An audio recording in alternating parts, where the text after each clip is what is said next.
play along to that song, you'll be in drop D. The first note's going to be 6th fret.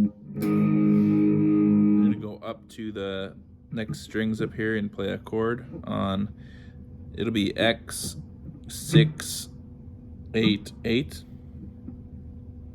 Slide it up 1 fret to X 7 9 9. Back down to 6, and then down to 4.